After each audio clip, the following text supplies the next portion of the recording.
Ya, oke. Selamat pagi pemirsa YouTube Kemenak Kabupaten Kulon Progo. Kita bertemu lagi dalam podcast Rebuan.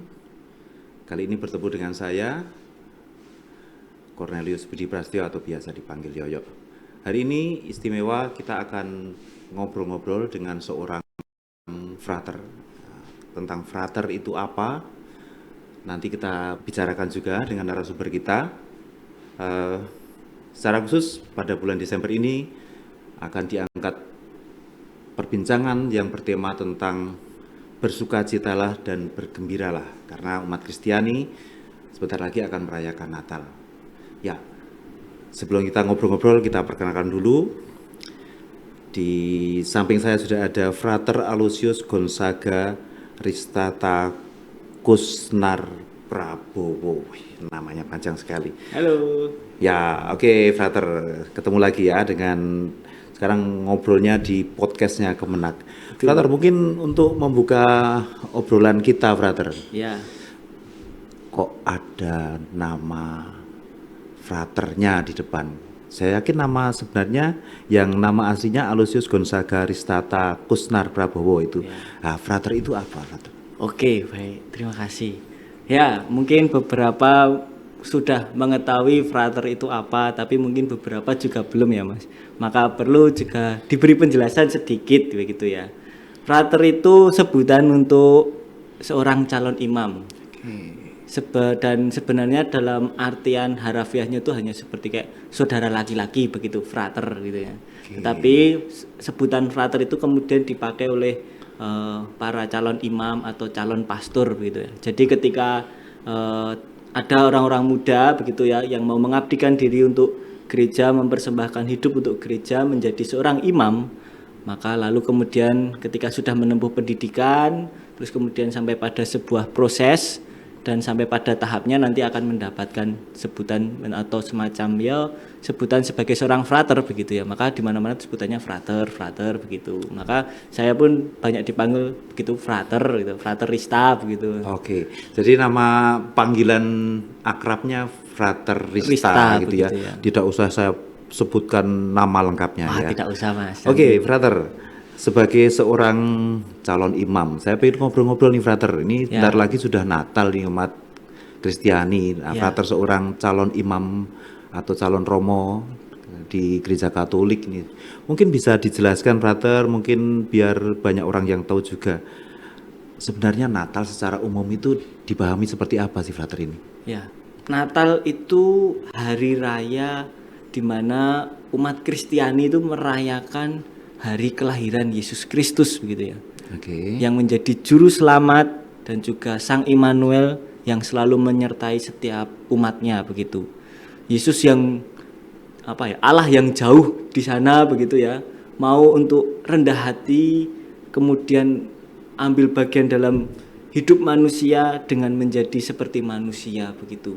Maka hari raya Natal itu merupakan hari di mana kita umat Kristen itu memperingati kelahiran Yesus Kristus, merayakan hari kelahiran Yesus Kristus itu sendiri yang turun ke dunia menjadi sama seperti manusia gitu, Mas. Oke, Frater. Kalau kemudian bagi umat Katolik sendiri, Frater, Ya.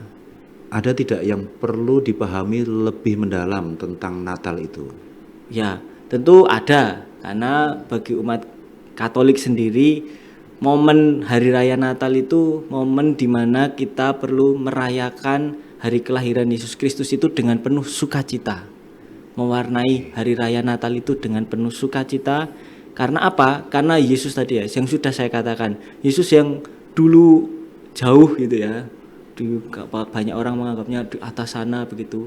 Mau untuk turun ke dunia, ambil bagian dalam kehidupan manusia, menjadi sama seperti manusia dengan lahir ya, atau peristiwa inkarnasi begitu. Kalau orang-orang teologi itu mengatakan peristiwa inkarnasi, Yesus yang kemudian menjadi manusia, Allah yang awal bermula dari sabda kemudian menjadi manusia.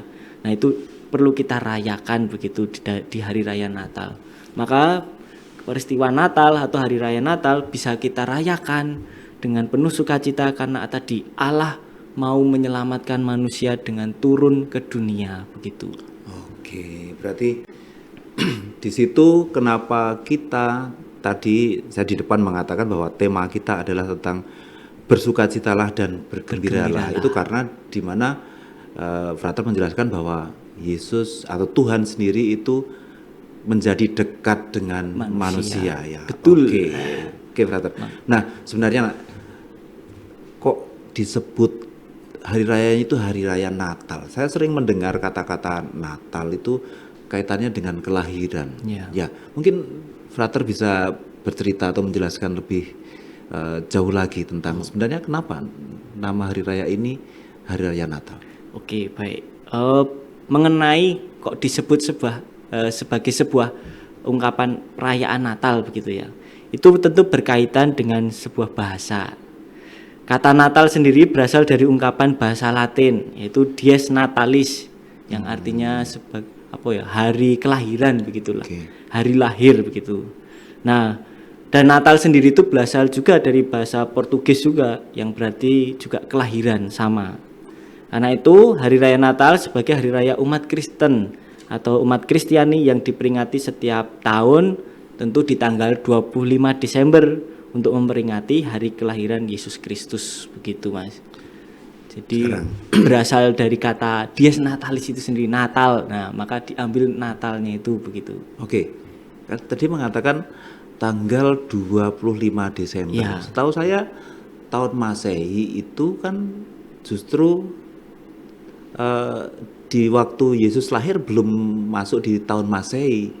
Nah, pertanyaannya apa betul Yesus itu lahir tanggal 25 Desember juga? Ya, baik. Soal betul atau tidak itu karena ini berdasarkan dari runtutan ya, penelitian begitu ya. Karena tentu kalau dulu zaman Yesus lahir pun tentu belum ada mungkin penanggalan 25 Desember dan lain sebagainya. Tetapi ketika belajar dari sebuah sejarah begitu ya, itu dimaknai sebagai demikian. Ada beberapa pendapat ya begitu ya mengenai kok bisa tanggal 25 Desember sebagai peringatan hari raya kelahiran Yesus Kristus. Yang pertama itu ada pendapat atau opini atau semacam ungkapan di mana 25 Desember itu sebagai penggantian perayaan pangan begitu ya. Dan bertepatan dengan festival Dies Natalis Solis Invicti yang artinya hari kelahiran Dewa Matahari yang tak terkalahkan. Lalu dari pemahaman itu terus kemudian dipahami begitu ya sebagai sebuah titik balik perayaan pangan Romawi yang merayakan bahwa matahari itu sebagai dewa mereka begitu ya. Lalu kemudian gereja memahami perayaan itu untuk menegaskan ya Yesus Kristus yang adalah terang dunia yang sejati, menggantikan ritual pangan dengan makna spiritual baru. Jadi untuk menggantikan ritual itu tadi yang menyembah dewa matahari tadi dengan pemaknaan baru yang dimana gereja memaknai sebagai hari dimana Yesus yang menjadi terang dunia yang sejati. Kalau tadi kan dewa matahari, nah dewa mataharinya itu digantikan dengan Yesus Kristus yang sebagai terang dunia yang sejati itu sendiri. Itu secara sudut pandang dari salah satu sisi sejarah begitu ya. Terus kemudian ada juga pandangan yang lain begitu. Secara pandangan makna simbolis. Jadi dipahami juga sebagai titik balik matahari kemudian sampai kepada musim dingin yang menandai bertambahnya cahaya matahari setiap hari setelahnya. Hal ini dianggap sebagai simbol kebangkitan terang dan harapan yang datang melalui kelahiran Yesus Kristus. Jadi kehadiran Yesus Kristus ke dunia itu disimbolkan menjadi simbol kebangkitan terang dan harapan yang datang melalui kehadiran Yesus Kristus itu sendiri. Karena dengan kehadiran Yesus Kristus diharapkan membawa harapan-harapan baru kepada setiap umatnya, membawa terang-terang baru, membawa sukacita baru kepada setiap umatnya yang beriman pada Yesus Kristus itu sendiri. Nah, tapi kalau mau belajar dari tradisi awal gereja, itu ada beberapa tulisan bapak-bapak gereja awal itu seperti Santo Hippolytus dari Roma menyebutkan tanggal 25 Desember itu sebagai hari kelahiran Kristus berdasarkan perhitungan simbolis dan tradisi Yahudi. Jadi dihitung dari tradisi Yahudi itu kemudian dirunut dan ditemukan tanggal 25 Desember itu sendiri. Tetapi ada juga pemahaman sebagai dari sudut pandang korelasi dengan kabar sukacita. Karena beberapa tradisi menghubungkan tanggal 25 Desember itu dengan peristiwa 9 bulan sebelumnya, yaitu 25 Maret yang diyakini sebagai hari kabar sukacita saat malaikat Gabriel, dalam peristiwa malaikat Gabriel memberikan kabar kepada Maria, mengunjungi Maria untuk memberitakan bahwa ia akan mengandung Yesus begitu. Jadi ditarik mundur flashback itu ya. 9 bulan dari 25 Maret itu hari apa begitu. Berarti kalau kemudian Frater menuliskan tema obrolan kita pagi ini, bersukacitalah dan bergembiralah, saya rasa relevan sekali ya Frater ya. Saya sering melihat bahwa umat Kristiani, umat Katolik yang saya lihat terutama kalau Natal itu betul-betul keceriaan itu sangat terlihat. Banyak hal yang dilakukan, hal yang sifatnya pribadi maupun kemudian dengan komunitas. Termasuk dalamnya di gereja. Itu melakukan dekorasi macam-macam gitu. Apa yang sering dibuat itu ada gua, ada pohon Natal. Sebenarnya mungkin bisa dijelaskan Frater, kok ada gua, kok ada pohon Natal, kemudian ada banyak pernak-pernik, bintang-bintang segala macam itu Frater. Ya, baik. Kalau kandang Natal itu sendiri atau palungan Yesus itu sendiri kan karena diambil dari gambaran Yesus yang dulu lahir itu kan di kandang domba begitu ya. Yesus lahirnya di kandang domba karena tidak dari, kalau mau melihat dari peristiwa kelahiran Yesus Kristus ya begitu ya. Cari penginapan di sana kemari tidak mendapat. Lalu kemudian dapatlah di sebuah kandang begitu ya, kandang domba. Maka di dalam peristiwa Natal pun sering kita lihat juga ya begitu ya. Di gereja-gereja kalau peristiwa Natal, perayaan Natal pasti ada kandang. Kandang domba atau mungkin dibentuk dalam bentuk gua juga bisa begitu ya. Tapi tentu di dalamnya selalu ada palungan Yesus begitu ya. Karena Yesus ketika lahir ya dibaringkan di dalam palungan begitu. Lalu kalau pohon Natal itu sendiri kan sebenarnya dari sejauh pengetahuan saya karena dari tradisi Eropa begitu ya. Karena di sana ada banyak pohon cemara begitu ya. Kemudian seringkali ditempeli salju-salju dengan, kalau di rumah-rumah itu pastinya dengan kapas atau dengan hiasan apa ya itu dengan pernik-pernik itu ya. Karena di sana kalau Natal itu kan pasti pas musim dingin juga begitu. Nah, kemudian bintang-bintang itu ya karena simbol dari cahaya bintang ya. Kalau dalam peristiwa 3 orang Majus itu kan mereka dituntun melalui sebuah bintang begitu ya, untuk sampai pada Yesus sendiri yang lahir di palungan itu sendiri. Maka ya simbol-simbol macam itulah yang kemudian dipakai di dalam perayaan Natal gitu. Nah, ini Frater. Saya juga sering melihat nih Frater di gua-gua Natal yang dibuat itu seringkali teman-teman yang membuat improvisasi. Ada yang pohon Natalnya pakai botol plastik bekas. Ada yang pakai serabut kelapa. Daun-daun juga ada bisa. Petai dan lain sebagainya. Itu menurut pendapat Frater bagaimana? Itu boleh tidak atau baik tidak? Itu bagaimana Frater? Kalau soal hiasan begitu ya, pernak-pernik aksesoris yang digunakan untuk merayakan sebuah Natal begitu ya. Kalau menurut saya itu boleh-boleh saja, sejauh yang penting pemaknaannya Mas. Pemaknaan terhadap kan yang penting itu bukan bagusnya, bukan soal kemewahannya guanya itu, tapi bagaimana gua itu atau palungan Yesus itu sendiri membuat umat atau orang-orang yang berdoa di sana itu merasa semakin dekat dengan Yesus, bisa merasakan perjumpaan dengan Yesus, lalu kemudian dari sana merasa bahwa ada sukacita yang diberikan oleh Yesus, yang kemudian menggerakkan hati umat, iman umat atau diri umat itu semakin mencintai Yesus, semakin bisa hidup serupa dengan Yesus, yang kemudian berimpact dalam hidup sehari-hari. Misal ketika di masyarakat maupun di hidup menggereja itu semakin menggerakkan hati mereka untuk mau terlibat, mau peduli. terus hidup dengan penuh kasih begitu-gitu. Jadi kalau bagi saya itu kalau hanya soal gua atau palungannya Yesus atau hiasan-hiasannya itu mau di berbagai dibentuk sedemikian rupa silahkan. Yang penting tadi itu bisa pemaknaannya, lalu kemudian gua itu membawa hati umat semakin tadi bisa merasa dekat, bisa merasa sentuhan dari Yesus begitu ya, merasakan sentuhan dari kasih Allah itu sendiri begitu.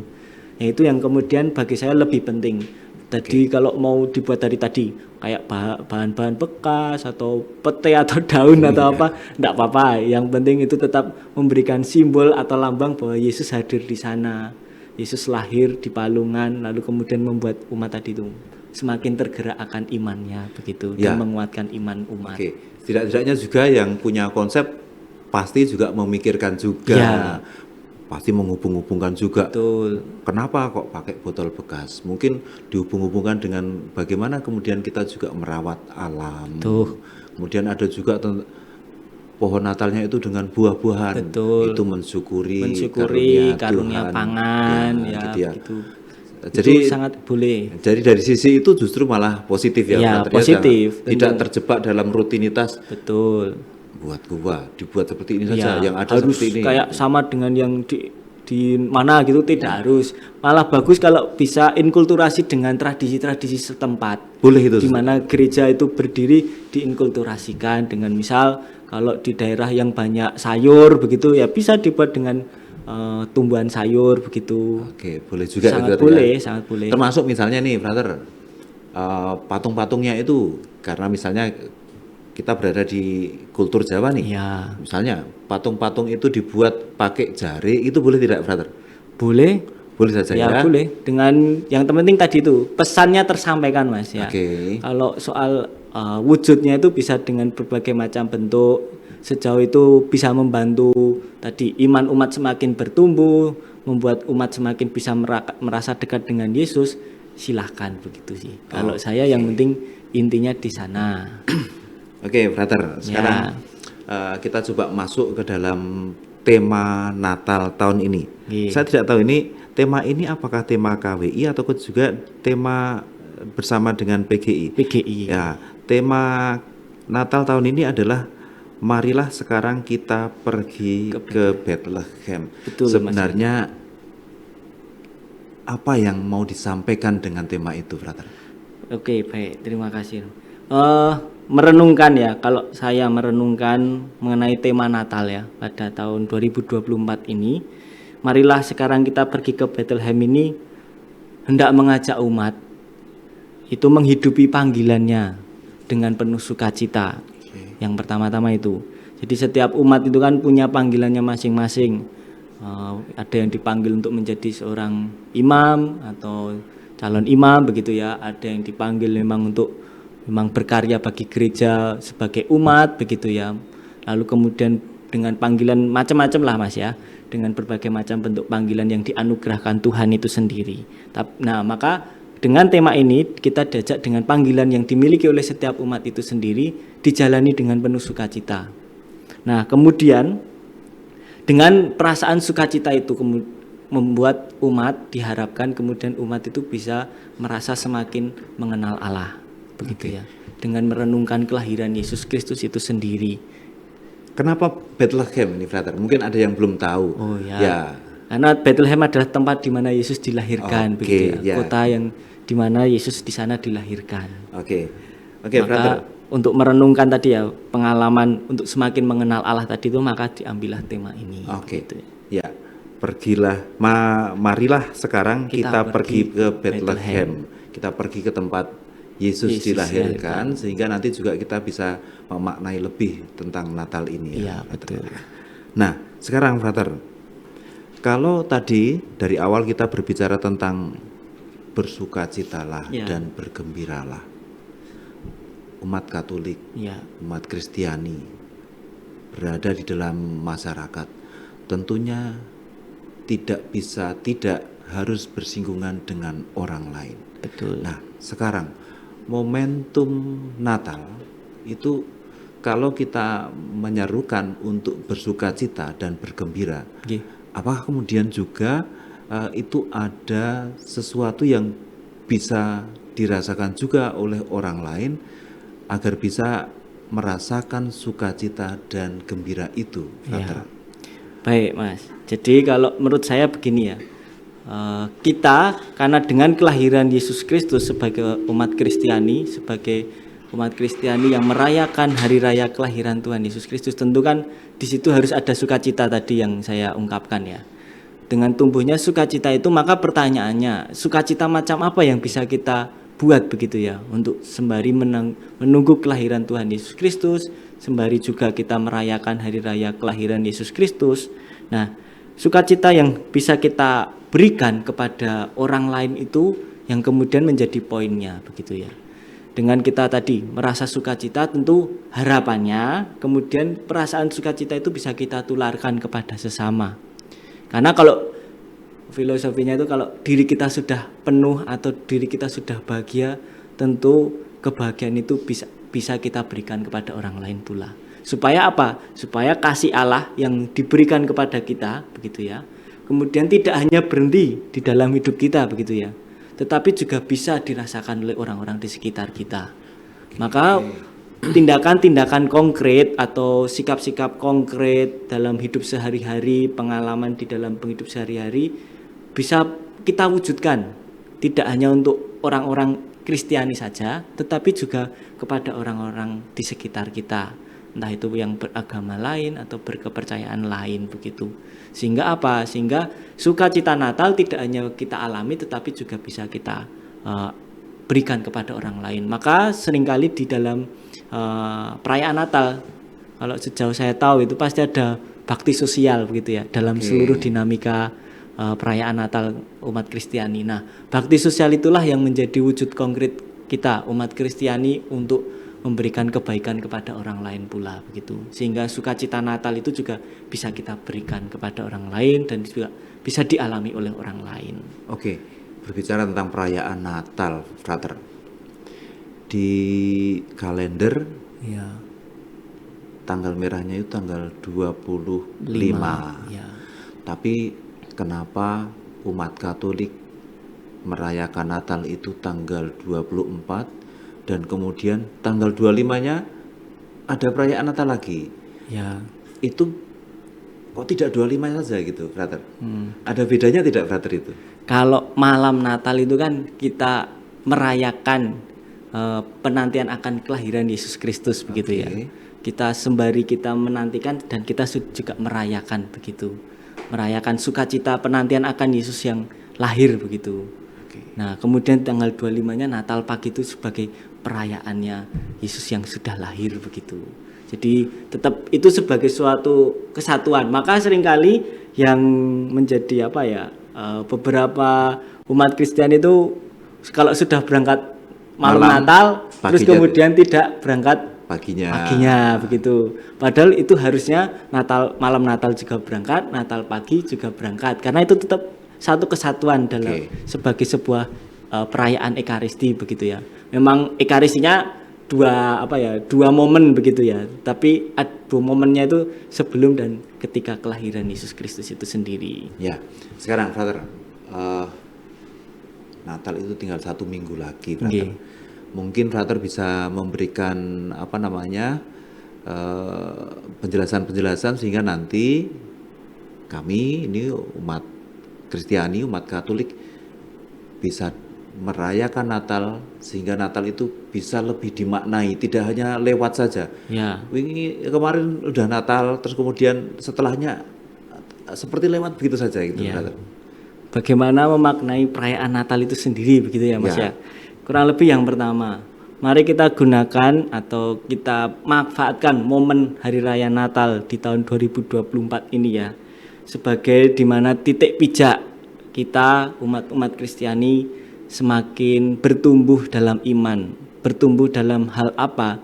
Tentu bertumbuh dalam hal kasih itu sendiri. Karena dengan adanya kasih tentu semuanya itu akan lalu ikut gitu ya. Kayak semacam ketika kita punya kasih, punya hati yang penuh sukacita, kemudian yang lain-lainnya itu akan kemudian mendekat begitu. Itu maka menjadi momen di mana kelahiran Yesus Kristus ini bisa kemudian dijadikan titik balik bagi kita umat Kristiani untuk melahirkan hidup baru yang kemarin belum maksimal dimaksimalkan. Kemarin hal-hal yang belum baik dibuat baik. Kemarin hal-hal yang sudah baik dibuat semakin lebih baik begitu. Hal yang sudah sangat baik mari dipertahankan, karena mempertahankan itu tidak mudah ya Mas ya. Maka ini hal yang harus mari kita kembali hidupkan semangat itu gitu ya. Semangat kasih akan Yesus yang tadi mengasihi umat manusia dengan hadir di dunia, lahir di dunia untuk semakin mencintai manusia itu sendiri.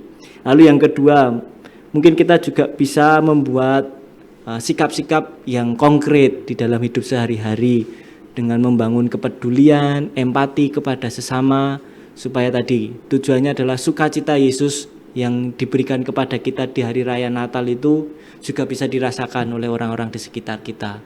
Sehingga perayaan ini tidak hanya perayaan yang menjadi intern untuk umat-umat Kristiani, tetapi juga bisa kita rayakan secara bersama-sama untuk menjaga satu dialog antar iman begitu ya, supaya kita hidup serawungnya juga baik dengan orang-orang di sekitar kita.